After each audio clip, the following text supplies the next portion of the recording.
Warning! This podcast contains major on teenage brains.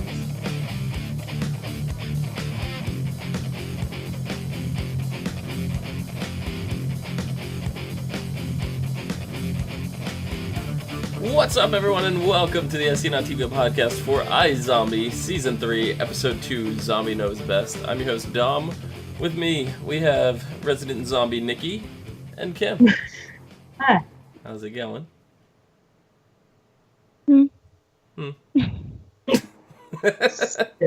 She's as pale as Liv right now. So, what'd you guys think of this episode? It was funny. I liked it, but I felt like we got more of Majors on the brain. Yeah. Then we gotta definitely live on the brain. Which is completely fine because Major was hilarious. Major was hilarious, and most of the season it's just been Liv, so it's kind of a nice change of pace to get somebody else on the brain, you know? And that it's not just a side effect of her, you know? Because I was always like, you know, do the other zombies actually get visions? You know, like they've talked about them, but we've never seen them. You know, this is the first time we've actually seen someone else get the visions, which is really cool. And shirtless selfies. Shirtless selfies. I think, was it Nikki, you said that's why his Instagram was... Yeah, his Instagram was kind of full of questionable pictures. Yeah. Oh, I'm not following him. I'm not following him on Instagram. Maybe I should change this. As Kim reaches for her phone to find him on Instagram. But yeah, we actually learned a bit of interesting stuff about the brains themselves. Is the military zombies. They're on these brain tubes, and we first heard about the tubes last episode, but you know, along with Clive and Ravi and everyone else, we just thought they were the ramblings of some insane guy on the radio. Didn't really put too much stock into brain tubes in the people's trash. But I honestly didn't hear brain tubes the first time I heard that. I just heard brains in the garbage. That's all I heard. I didn't hear brain tubes. So yeah, they said there when were I heard brains in tubes in the garbage or something like that. Yeah, when I heard it this episode, I was like, I don't remember it being said that way exactly, but okay, I guess I'll believe it. Yeah. Yeah, and then we found out that they were actually like mashed up brains, so they're mixed. It's like all different brains thrown together in like a blender, mashed up and squeezed into like a yogurt tube kind of thing. And it allows them to not have any side effects. So no mood swings, no personality changes, no visions especially. So that's really what's going to help the military, you know, sit and focus and not have any issues. But this is not a good thing for like Liv. I don't see Liv taking stock in these. No, she already said that's not how they do it in their house. Yeah. They eat full brains or whatever it was. But to be fair, full wholesome brains. But to be fair, she was on dad brain, so you know, living under strict parental rules in her house. We had an episode last season where she felt useless not being able to do something because she wasn't working at the morgue anymore, even though she was on brains. And it was the other way around. She wasn't able to work in the police office anymore. Remember, Clive cut her off the case. Oh well, I mean, what?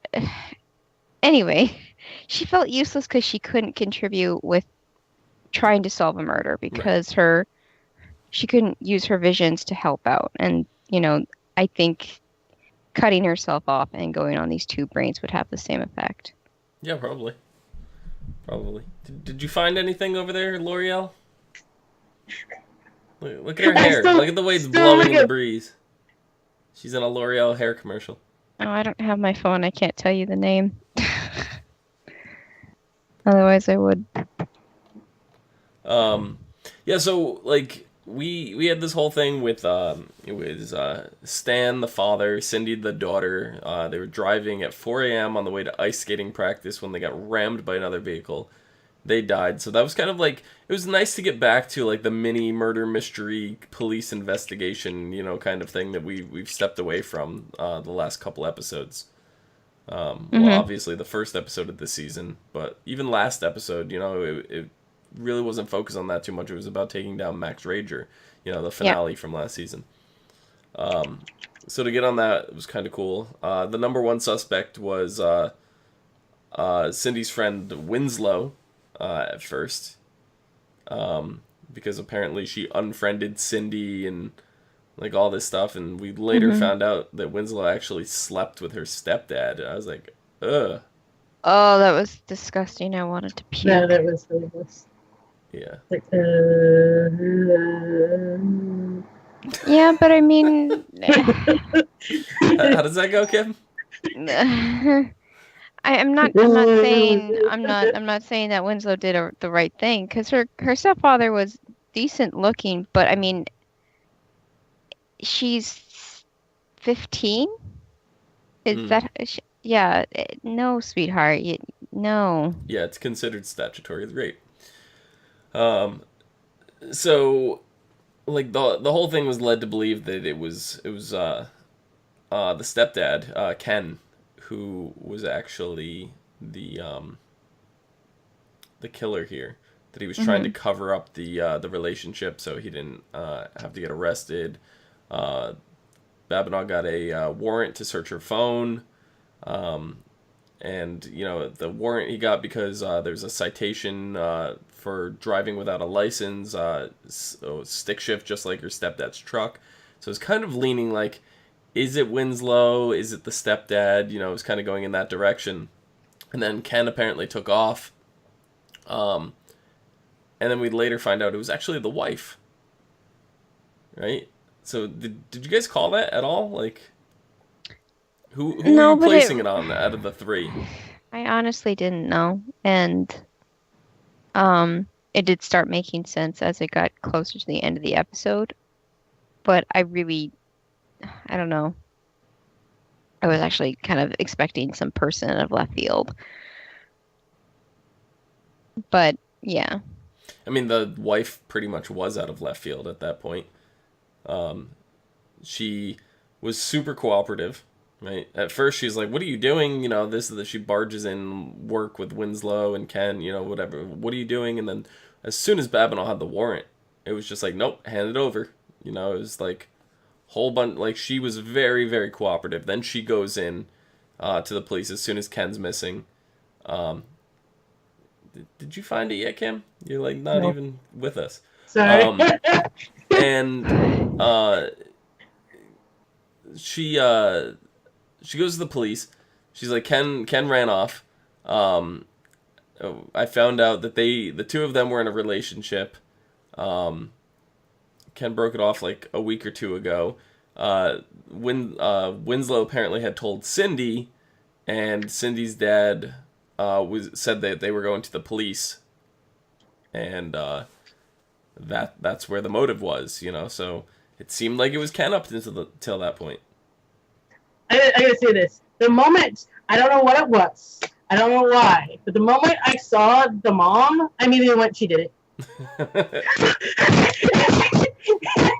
and my coworker had already watched the episode. Thank God, because I was like, I feel bad because here I am watching it at work. And I'm all like, she did it. And he's like, what? How do you? And I'm like, she did it. It was, I think it was the point in time where the weird hacker dude that they hired to find the stuff on the cell phone and stuff came into the room when they were interviewing the mom and Winslow near the end of the episode, and he said, there's a apparent like spyware on the phone. I'm like, Tinker Spy app. Is that a real app? Yeah, well, there are apps like that out there. But what went through my mind was, he's too stupid to think about something like that. Yeah. I'm pretty sure it's the mom spying on her. And if that's the case, and then it just started unraveling there, and Babino was like, this, and this, hey, it's your fault. We pinned it on you. And she's like, well, and Yep. then she confessed, and she turned to Winslow at that point and it's like, we would have lost all of our inheritance and stuff. And it's like, well, you just lost it now. Like, either way, you were fucked. So, at this point, why even bring that up and, make the daughter feel worse than she already does? Yeah. Found it. Is it real? Oh no, you found Majors. Okay. Yeah. But no, there was no reason. There was no reason whatsoever just to think that she did it. But literally, the moment they're like in the thing and she walks up and she's all angry and it's like, oh, we need her cell phone. I'm like, she did it. And we made this big, huge, long joke about that. Apparently, I know when I can see a killer when I see them. Yeah. So that, like, you need to go like work for the police. I'm like, I know it's gonna work. I wouldn't hold in court. I'm like, how do you know you're a killer? I just know. Yeah, Kim's a human lie detector. Well, I mean, at least she's not as creepy as that guy that I first thought was a psychic when he walked in the room. I was like, wait, Who no, the he's hell not. was that guy? The guy that repaired the phone, like the special guy that. We've seen him before. I know we've seen him in the before. I don't remember him at all. I believe I would have remembered him. Yeah, I would have remembered him too. He's kind of a person that you don't forget, especially when he's that fucking creepy. And the pass that he threw at Liv about joining some club, it was like, okay, I really don't know who the fuck you are. Yeah, I was But like, why? I'm convinced that guy's a zombie. I kind of thought that, but I mean, is that just because he's weird? Maybe, I don't know. First impression was he's a zombie. And then when he started talking about Liv and like the club, I don't know, it was like secret club, and I was just like zombie club, like that's all I started thinking. I don't know. I didn't catch the name of the club because it was kind of like in the middle of a conversation and Clive just really batted him off like immediately just to move on. Yeah. So it was kind of a quick scene, but it actually seemed like some sort of emo club. Yeah. Or goth or something. Yeah. Emo goth zombie club. I don't know. I don't know. Can you imagine an emo zombie? Like. Yeah, because Liv has actually been on emo brains before. Yeah. I don't even know how to like look for him. Like, this is person. Yeah. Did we ever get a name for him or anything? I don't remember a name. I don't remember a name. I'm sure. I don't know. What? I'm sure, like on a episode like recap or something article, there might be some nod to him or something, but. Yeah. I don't know. Yeah, I don't know. I didn't remember a name. I couldn't really find anything about him, so I'm not sure. I hope he's not a one-off character. I definitely want to see more of him. As strange as he is, I think he fits in this universe very, very well. I find it really. I mean, yeah, we're not gonna see him every episode, but I hope we do. I don't.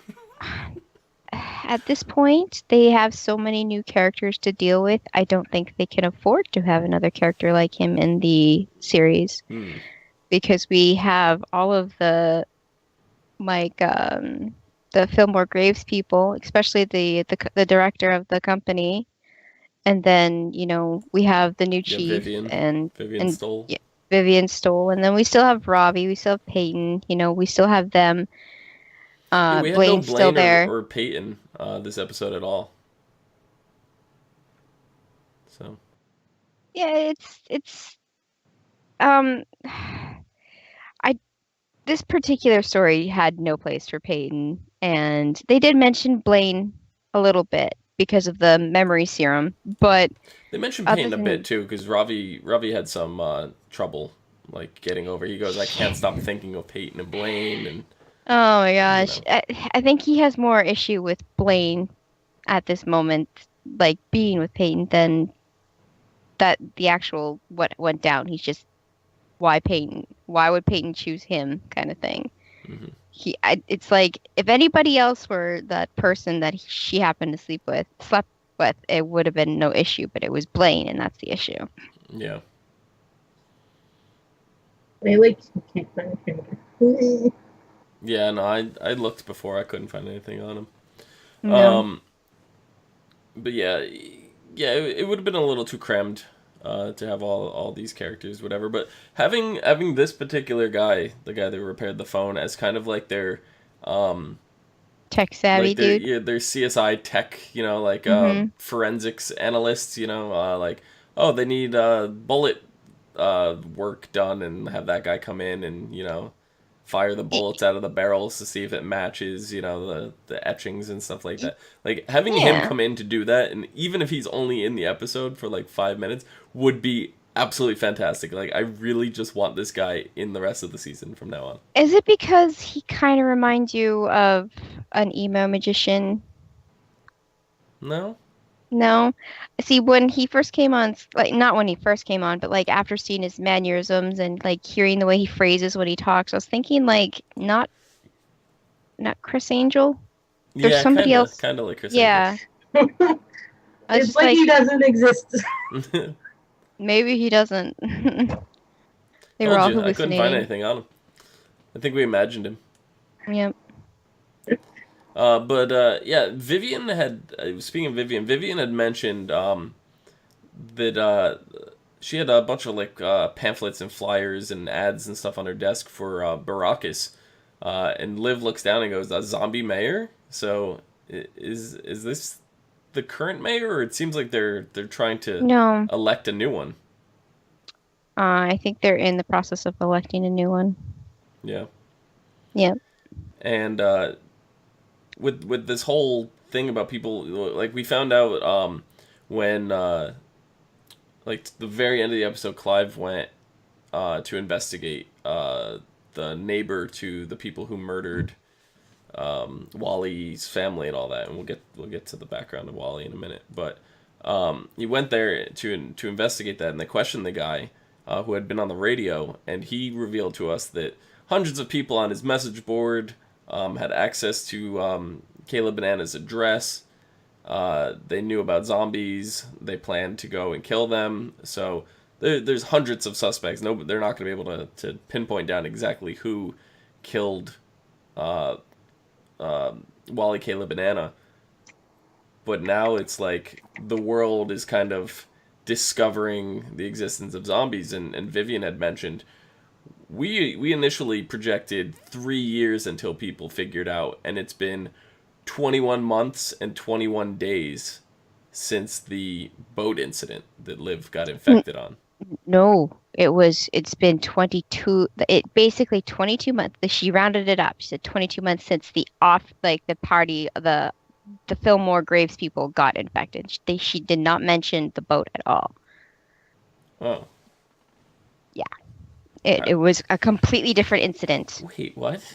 Yeah. It was an office party, like an office retreat. Oh, okay, yeah, the Fillmore Great. I thought you meant the Max Razor Yeah. party. I was like, that just happened No, last no. episode. Like, No, we saw the no. continuance of that. No, all those people, like, they were not zombies going into that. They were zombies already going into that party, and they had been for a while. So, yeah, it was an office retreat or whatever, where 22 months ago that the group of the Fillmore Graves people got infected. Mm-hmm. So, I think I give up. I was really trying to find something. Yeah, no, like I said, I looked. I couldn't find anything. I spent a good time looking. So Brian in chat says, I think it's interesting live on brains of a father after seeing her on the brains of a mother last season. So the opposite was really interesting, and I agree.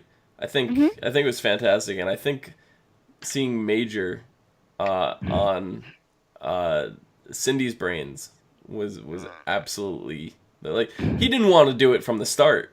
Like he's like, no, like I'm in mercenary training right now.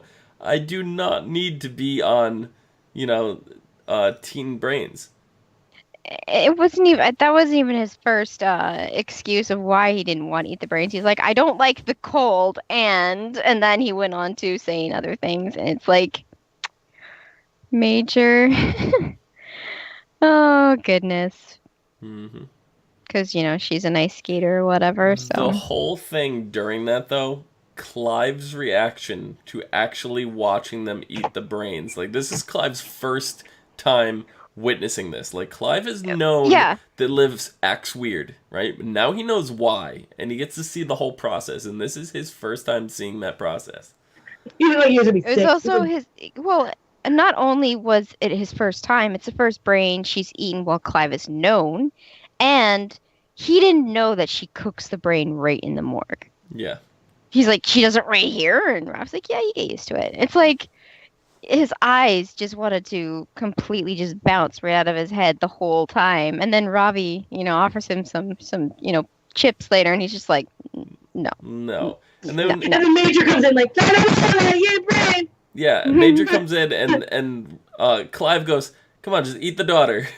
And I was like, "What?" Yeah, that scene. He's like, no. You should probably just eat the daughter. Wait, I never would have imagined myself saying that ever. It's like, wow, Clive. Yeah, I get you, but Yep. And like Major's still struggling with looking for Natalie.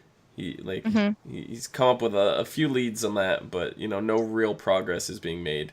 But usually, like this whole episode, we got Major being super bitchy, singing that whatever, I don't know what song that was. That was Teenage Dream by Katy Perry. Oh, wonderful! I'm glad somebody knew that. But according to Liv, it was by Miley Perry Gomez. Yeah. And I was like, that is the next pop artist. It better be.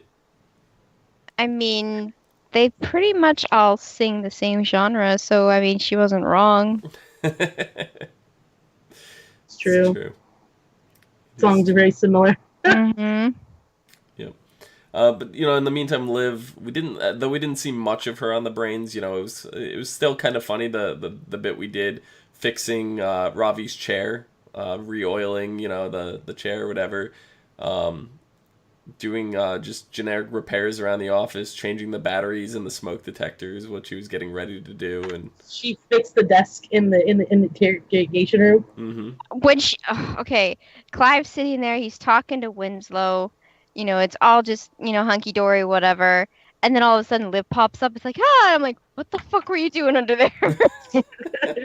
Like, I was actually really concerned for a second. Then she's like, oh, the second matchbook worked well. I'm like, oh, she was bouncing the table. Gotcha. Yeah. Woo, Liv. Yeah. Yeah, that, and then you had Major in the background, like, commentating on, it's just like, are you kidding me? This is such a three-ring circus right now. Mm-hmm. It was so good to watch, though. So good to watch. But we got a lot of backstory with Clive this episode. We had his Chief Kavanaugh. I don't know exactly his role, but he's above Clive. And we see flashbacks with Wally and Babinaw because apparently Wally had Detective Babinaw listed as his emergency contact. Mm-hmm. So we get this flashback of Black Tony Stark, as Wally cute. puts it. Yeah. Which, you know what? I thought about it for a while. I'm like, if they ever wanted to do something like that, yeah, he definitely would fit the part really, really well. And because he's a phenomenal actor, too. So, like, geez.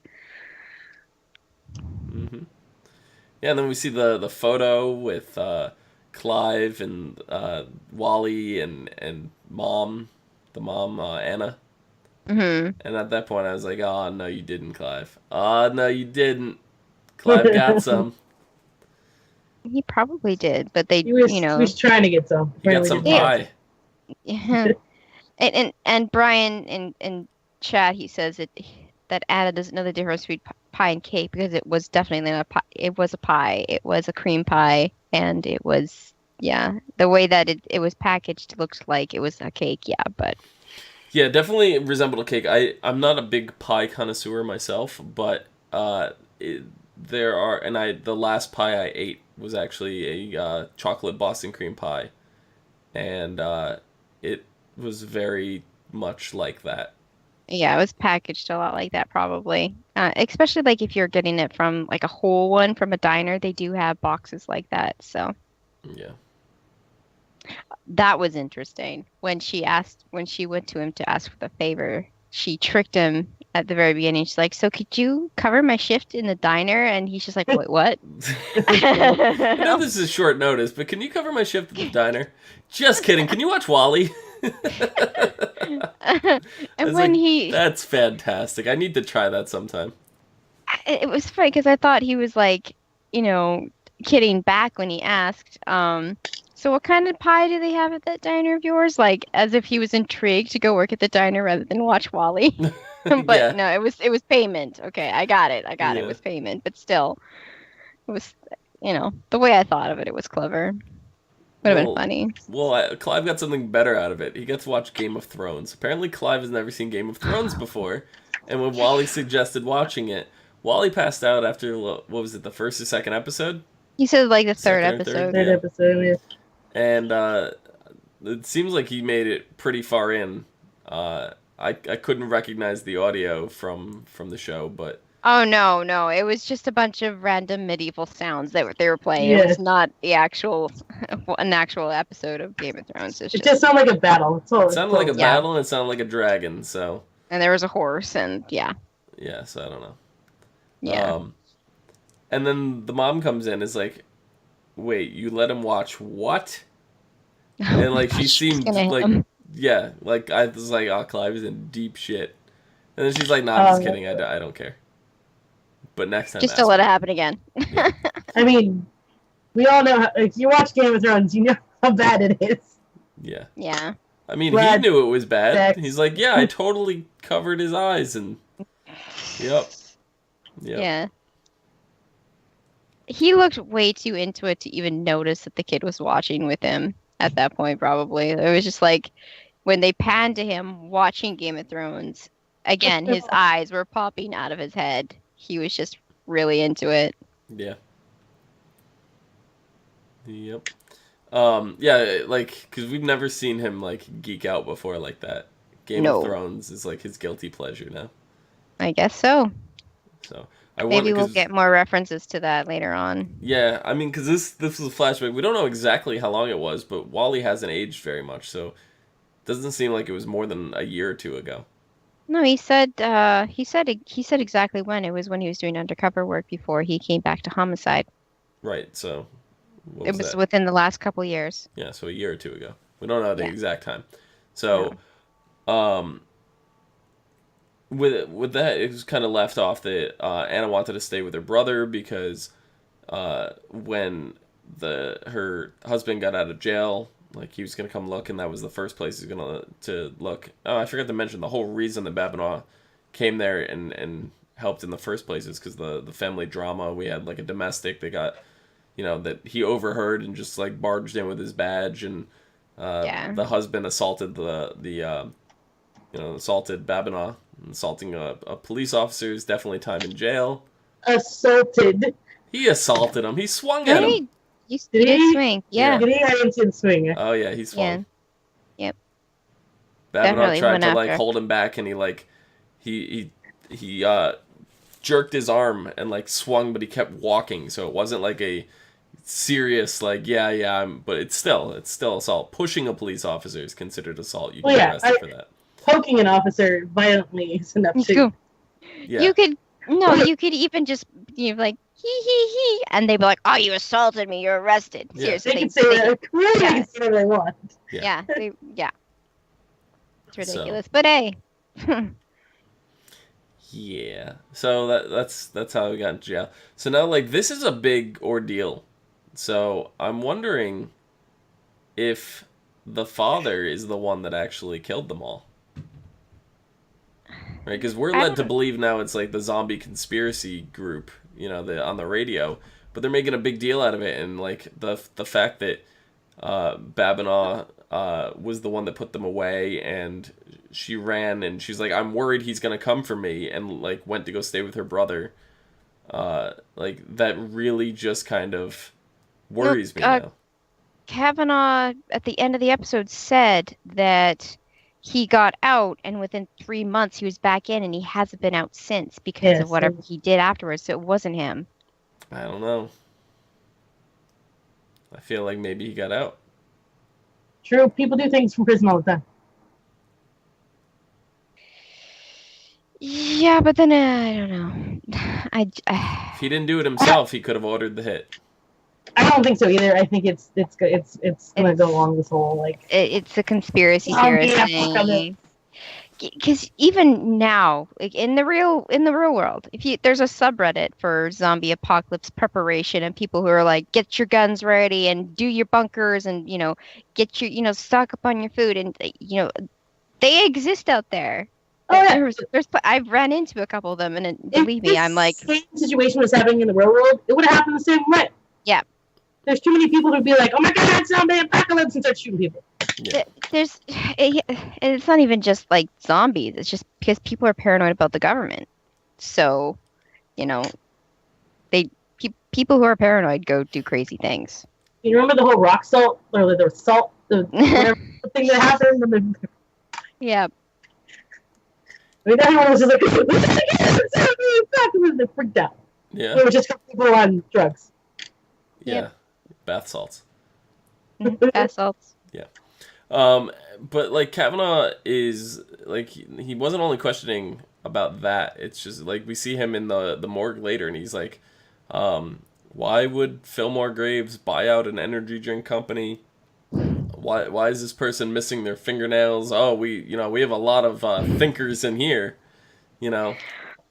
I don't get why he thinks that they would have answers or brainstorm for him, especially with questions like that when, I know he knows that they were at the freaking party, but how are they supposed to know that, or have reasons why? It's unless he knows what they're doing with, going back to Fillmore Graves and visiting and, having secret meetings. But I mean, we have nothing to actually say that like he knows about that kind of stuff.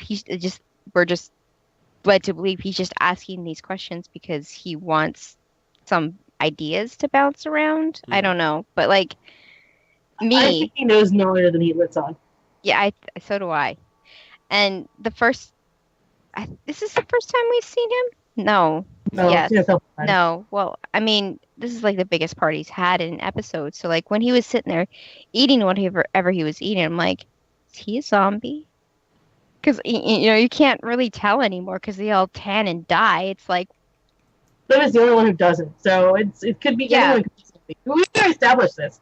Yeah. This is another one of those things where it's like everyone's a killer until someone find out until they die. Same process is like everyone's a zombie until thought otherwise.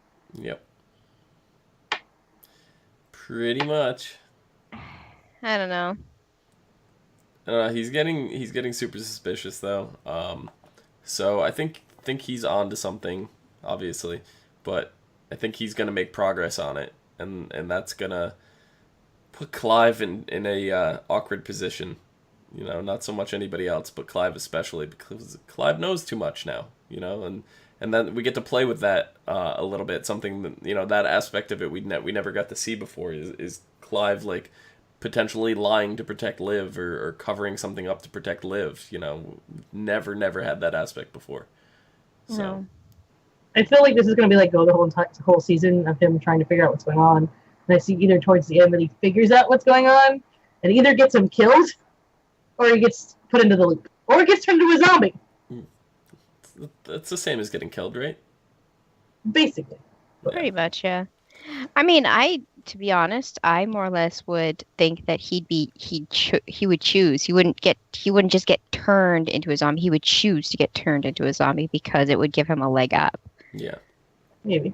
And then with the potential, of a cure, Ravi had also mentioned this episode as well that, with Major, and he's like, hopefully we can get the memory thing, resolved. But they brought up again, is Blaine faking it? And like it's starting to put more like doubt in me that Blaine has been telling the truth this whole time. I think Blaine might be faking it. I said it about last episode when he knew he was alone and he was working.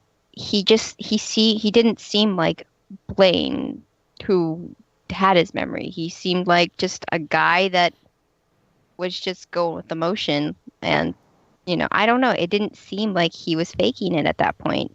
I wonder if it'll come back slowly. Like it seems Maybe. like I don't know. It's strange. I think when his father inevitably walks in to see him, right? Because we didn't get that at all. No mention of that this episode because we didn't see him at all. But like we left off last week with his father getting thawed out and like him and Donnie coming up with this big plan, think bigger kind of deal. I think when the father walks in and sees Blaine, if Blaine is faking it this whole time, he's not going to be able to feign shock when his father walks in. So I think that's when we'll know for sure. Because if Blaine, freezes up as soon as he walks in the room, even for a second, and then plays it cool, we're going to know. Yeah. We're going to know at that point that Blaine's been faking it this whole time. That's a good point. I'm wondering if okay. So with the whole big corporation stuff, and they're freaking out, and they're the whole preparing to be the opposing to the zombie apocalypse kind of whole thing. I wonder if it's going to come to the point where it's assimilate or decimate. It seems like it's heading that direction. It seems like that's where we're going this season. Is that question? So, and it depends on what Vivian's ultimate goal is here too.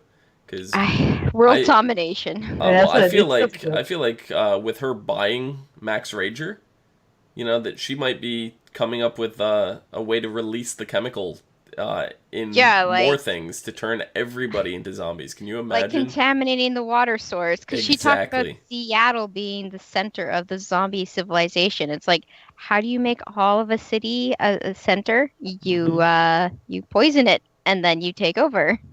But it makes me wonder. I'm like, what are you gonna do? I mean, this whole zombie apocalypse stuff and trying them keeping their their senses. You still gotta get brains from somewhere. Really, what they're gonna turn humans into cattle? I mean, we saw it in what movie was it? Where they basically had humans in pens and the vampires were just shit. It's like Daybreak or something. Daybreak. I think it's Daybreaker. Was it? Or is it? It was something like that. Yeah, it was. There was one human left or something like that in the world. I don't know, but there were more, but they had them hooked up to machines, and they were blood, basically. I mean, that's blood though. The blood, it comes back. It regenerates after time. Whereas a brain, it's a one-time deal. Breeding candle, they're gonna be breeding cattle. Yeah, it takes time for a brain to mature. I mean, first off, it's 9 months before a baby's even born. Yeah, but if they have a ton of them, they keep a bunch of humans and continue to keep them.